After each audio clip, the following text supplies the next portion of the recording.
महासती मैना सुंदरी, महासती मैना सुंदरी। महासती मैना सुंदरी। माता जी,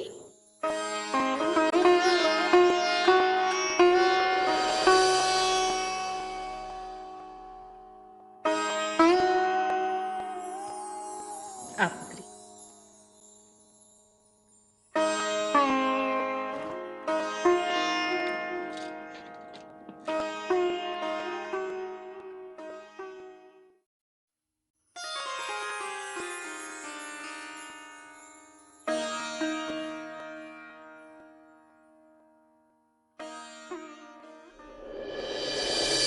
कितना अबोध, इतना भोला सा मुख है मेरी पुत्री का कि जिसे देखकर क्रोध की ज्वाला भी शीतल हो जाए।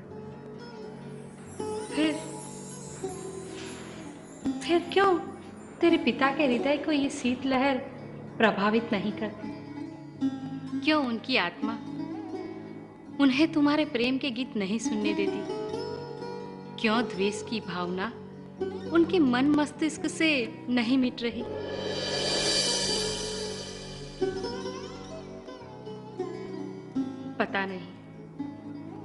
पता नहीं मेरे इन प्रश्नों का उत्तर मुझे कहाँ और कब मिलेगा। माता जी, समय के साथ सब ठीक हो जाएगा। आप यूं ही चिंता में आधी हो रही है। अच्छा बताइए, दीदी क्या कर रही है? आज तेरी दीदी का मन बहुत भारी है री। माता जी, हमारी दीदी का हृदय उनकी बहन मैना सुंदरी के होते हुए भी भारी कैसे हो सकता है? हम अभी जाकर उन्हें आनंद से भर देंगे। जब तेरे विदाई के दिन नजदीक आएंगे, तू भी बिछो के आवास में ऐसे ही भर जाएंगी। ये हम स्त्री के लिए सांसारिक रीत है। जिस दिन वर के नाम की मेहंदी हाथ में सजती है, लड़की स्वयं को पराया समझ लेती है। अरे हाँ, हमें तो स्मरण ही नहीं रहा। आज तो दीदी की मेहंदी की रात है ना, तभी तो मेहंदी की सुगंध आ रही है। हमने तो सोचा ही नहीं माता जी, हमें तो मेहंदी की पिसाई देखनी थी। हम जाते हैं गलियारे में देखने। दीदी से कहना हम उनके पास शीघ्र आते हैं।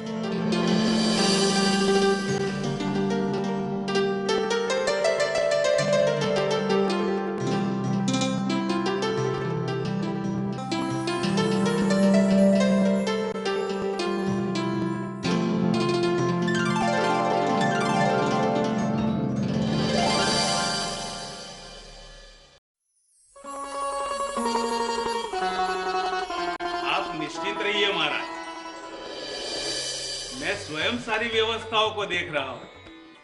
सारे प्रबंध सुचारू रूप से हो रहे हैं। भोजन का प्रबंध महाराज जी देख रहे हैं। रहा प्रश्न सीमाइयों की सुरक्षा का, तो अपने विश्वास पात्र गुप्तचरों के साथ 24 घंटे सैनिक चाक चौबंद जारी है।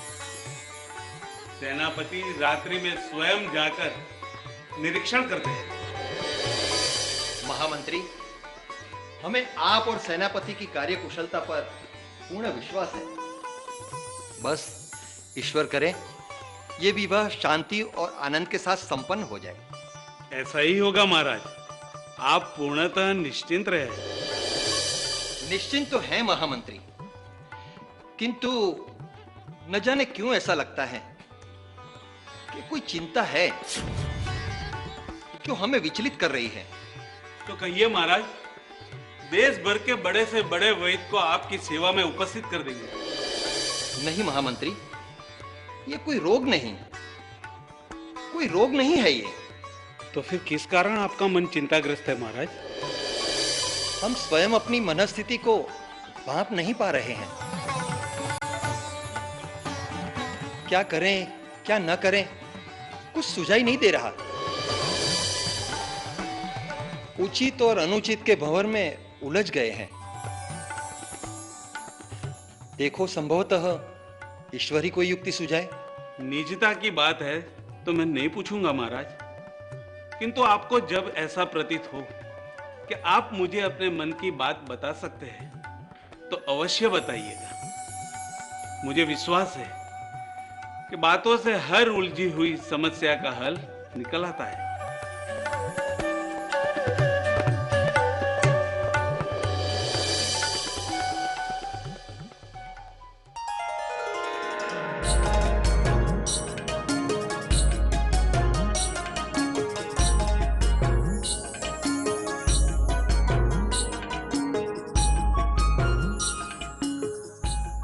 हाँ, आप ये कह रही थी ना कि आपने ये मेहंदी इसलिए मंगवाई है क्योंकि इसका रंग गहरा उछलता है और बहुत दिनों तक हल्का भी नहीं होता। हाँ राजकुमारी, मुझे मेहंदी की संपूर्ण जाति की जानकारी है। ये वाली मेहंदी का रंग बड़ा ही चमत्कारी होता है।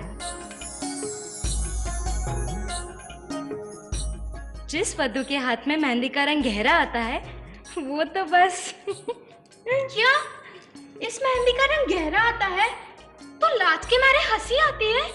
तब तो ऐसी मेहंदी हम हमारी दीदी के हाथों में नहीं लगने देंगे। मत पीसो इसे, नहीं तो सब हमारी दीदी का हास्य बना देंगे। आप सबकी बात हम अभी माता जी को बता के आते हैं। अरे नहीं नहीं राजकुमारी, अब रुकिए। वो तो आप छोटी है इसलिए हमें कहने में लाज आ रही थी, इसीलिए हंसती है। नहीं तो आप हमें सत्य बताइए। अब हम इतने भी छोटे नहीं हैं कि आपको लाज आए हमें बताने में। सत्य तो ये है छोटी राजकुमारी कि इस मेहंदी का रंग उसी वधू को सबसे गहरा चढ़ता है जिसके पति का प्रेम उसके लिए अटूट होता है और जिसकी माँ अपना सारा प्रेम उस पर न्यौछावर कर देने के लिए तत्पर रहती है। क्या ये सत्य है? अगर सत्य ना हो तो महाराज की तलवार और हमारा तुच्छ गला। तब तो हमें ये बात अभी दीदी को बतानी होगी और फिर हम उन्हें खूब छेड़ेंगे। दीदी,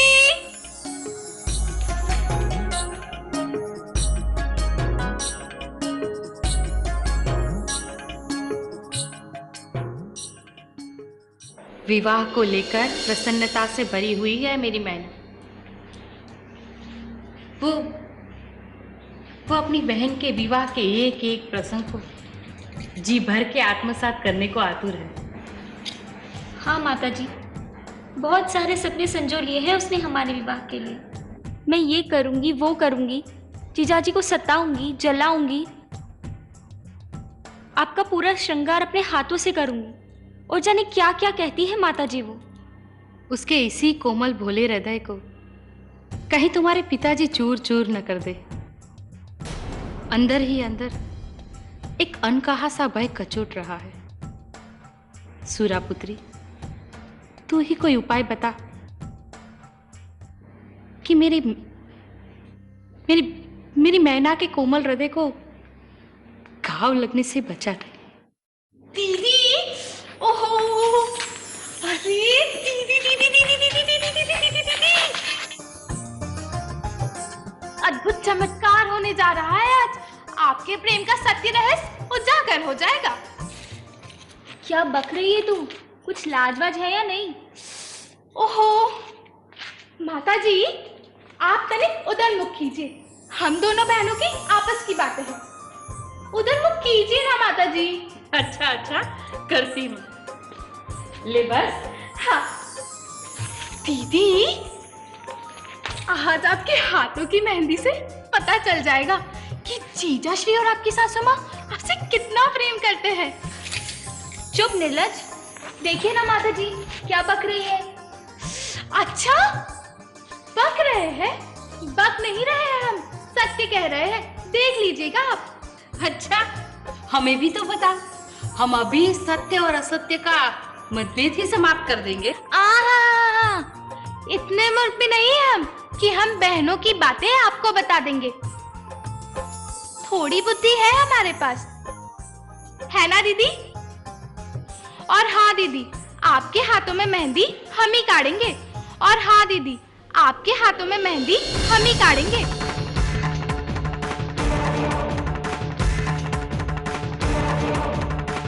मैना सुंदरी,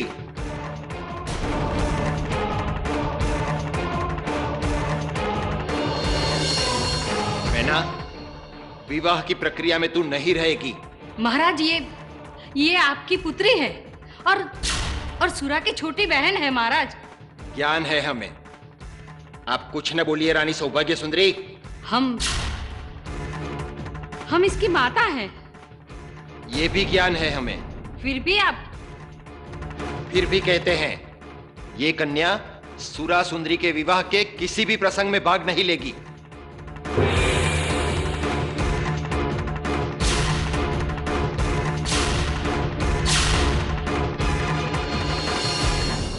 ये संभव नहीं है।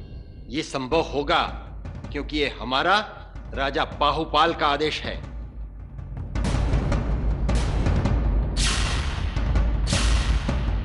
ये अन्याय है। ये हमारे लिए न्याय है।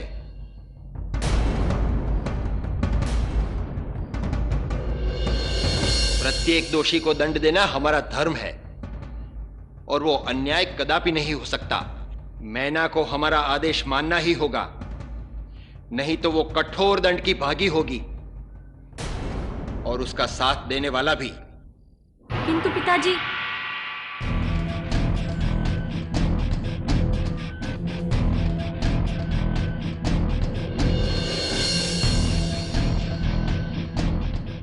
मैना, तुम्हें हमारे आदेश का पालन करना ही होगा। जैसी आपकी आज्ञा पिताजी।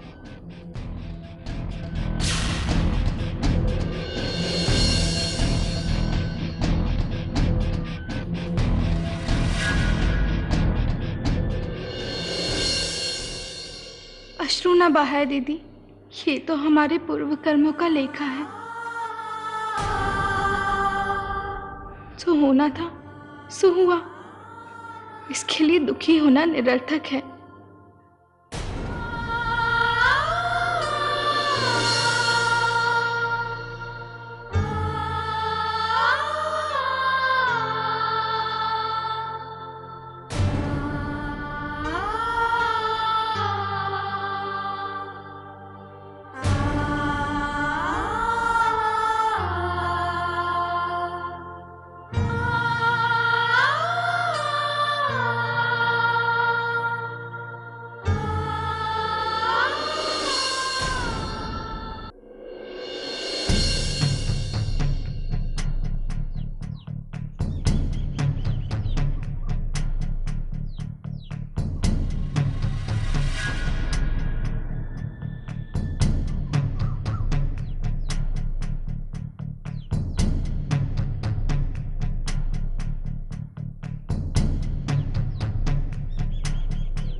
सुनो सुनो सुनो, आज राजकुमारी सुरा सुंदरी की मेहंदी की रात के प्रसंग में नगर के प्रत्येक मंदिर पर राजसी भोज्य की व्यवस्था की गई है।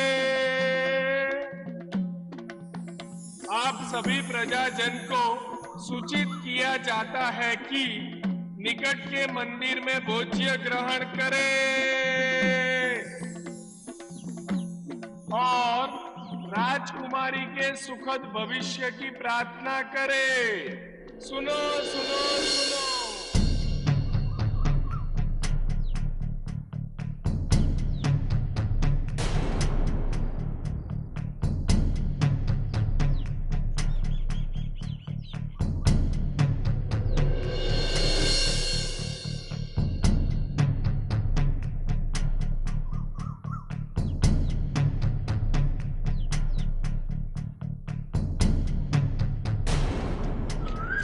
महाराज, महाराज, आज तो भरपेट भोजन मिलेगा, भरपेट भोजन। हम तो भूल ही गए थे भरपेट भोजन क्या होता है। धन्य ईश्वर, धन्य है।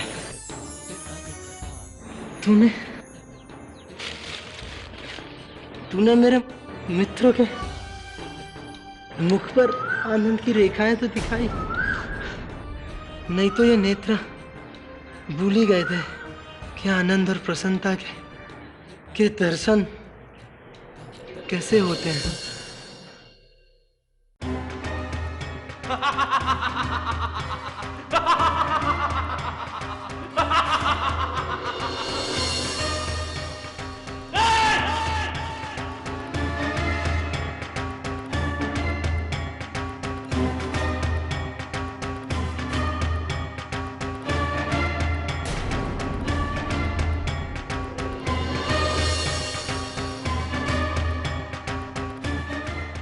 महाराज,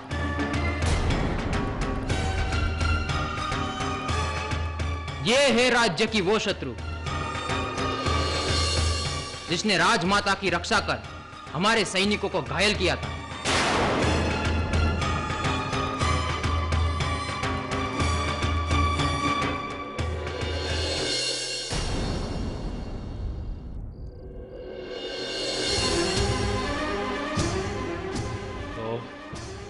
तो तू वो स्त्री है जो अपने आप को रणचंडी प्रस्थापित करना चाहती थी, हाँ? राजा वीरदमन के राज्य में रणचंडी।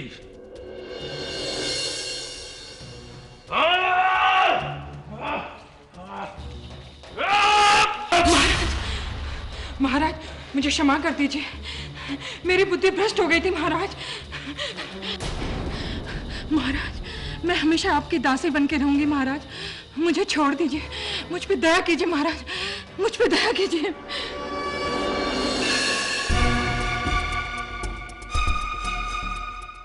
दयालु दयालु होते तो क्या हम राजा होते? कदापि कदापि नहीं। हमें हमारी ही प्रजा मौत के घाट उतार देती और गीत कौवे हमें नोच नोच कर खा गए होते। अरे हम तो दुष्ट आत्मा हैं, तभी तो हमारी प्रजा त्राहिमाम त्राहिमाम करती, हमारे डर से थर थर कांपती। महाराज, महाराज, मैं आपको वचन देती हूँ, मैं अपने जीवन में किसी भी अपराध की पुनरावृत्ति नहीं करूंगी। महाराज, मैं आपके विश्वास पे खरी उतरूंगी महाराज। विश्वास? राजा वीरदमन और विश्वास?